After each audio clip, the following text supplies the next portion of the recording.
Hey guys, welcome back to my YouTube channel. In this video, I'm going to show you how I bid on jobs on Upwork. If you are watching this video, that means you've watched my video about how not to waste your connects. So I'm just going to go ahead to talk about how I bid on Upwork and what I do when bidding for Upwork. After going through Upwork, following the steps I mentioned in this other video at the top right corner, I click on a job and I want to apply or send a proposal. I read about the client following what I talked about on this video over here at the top right hand corner. I go through the client's recent history and then I check out the proposals that are on that job before I bid for the job. So after going through the job, I'm going to click on the apply now button and I'll be redirected to a different page where I can send my proposal. On getting to this page, you can choose any specialized profile. I'm going to make use of my general profile. 6 Connect is required to submit this proposal, and I've read the job details. The client needs an article writer that's going to create copy for wedding.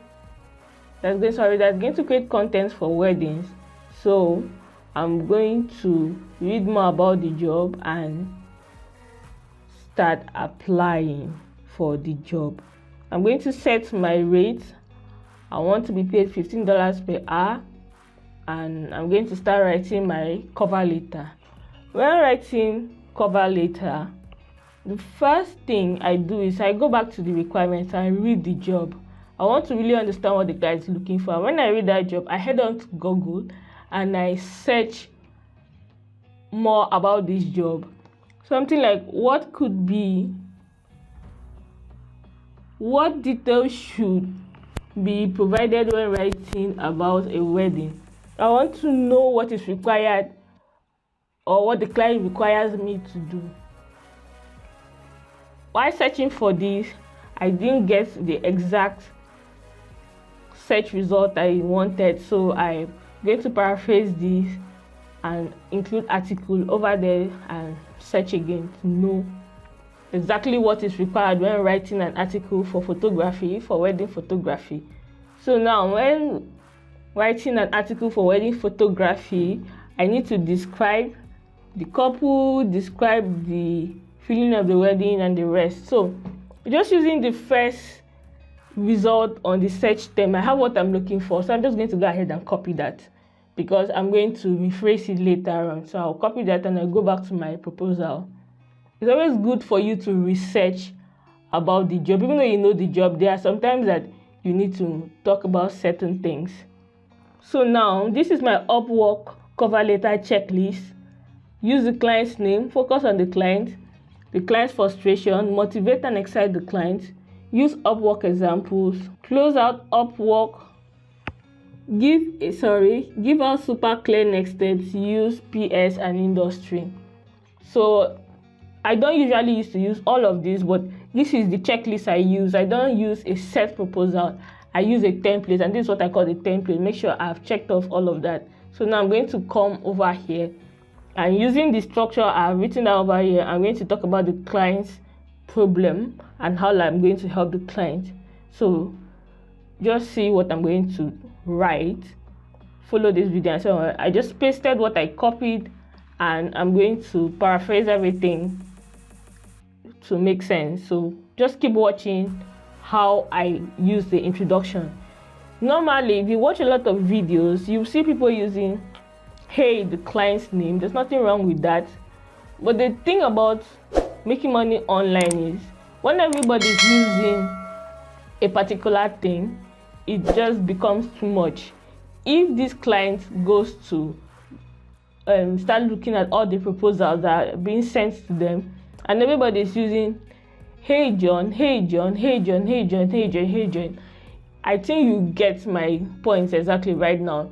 Everybody is using the same thing, so there's really nothing different. There's nothing that stands out for the client. There's nothing that sets you apart. You can always use the client's name after writing a captivating introduction before you add the client's name. So that's what I'm doing over here. Instead of using the client's name, which I couldn't see because this is the second job the client has posted since he or she signed up on Upwork.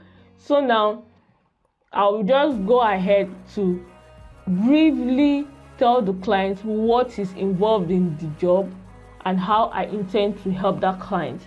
That's why I'm starting with writing wedding articles. Involves a lot of things, from describing the couple to describing the feeling of the wedding day, the venue, and including your perspective. As you can see, using what I searched on Google, I used it to form the first sentence. So what does the client need? Client needs an article that talks about the photograph that he or she may have taken in a wedding. So when he brings this photograph, or when she brings this photograph, you will have to create articles based on the photograph. So it makes a lot of sense if those articles are talking about the wedding day, if the article is describing the venue, if the article is talking about the whole wedding from the photographer's perspective. That's why I wrote that first introduction.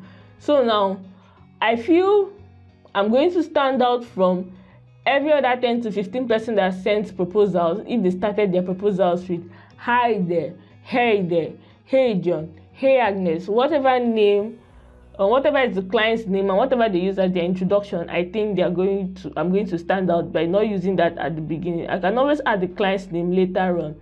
So now in this part, I'm talking about the key deliverables I'm going to give to the client. So if you can remember my checklist, I talked about helping the client, talking about what you're going to offer the client. So after you've talked about what you're going to offer the client, you need to attach samples of your work. As a writer, I make use of Google Docs, and then after attaching samples of your work from your portfolio outside, you can end it with a call to action, thanking them for taking time to read your proposal.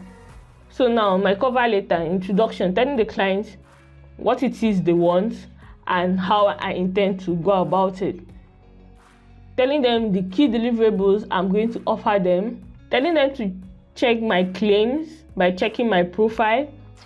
Attaching links to an external portfolio that has my samples of my previous works, and then ending it with a call to action, telling them I'm looking forward to an interview with them.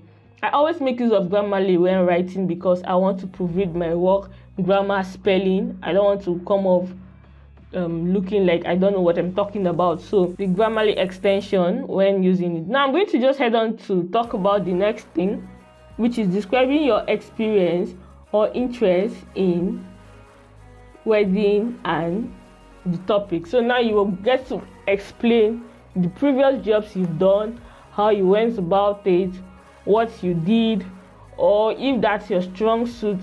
So that's what I'm going to do in this part of the proposal.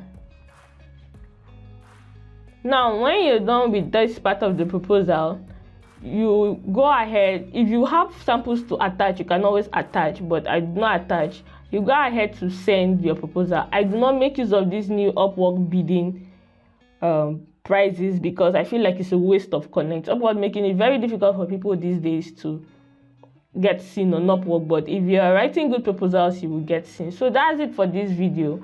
I have written the proposals. I have showed you how I go about writing my proposals, and I'm going to end this video with showing you if the client actually viewed this proposal.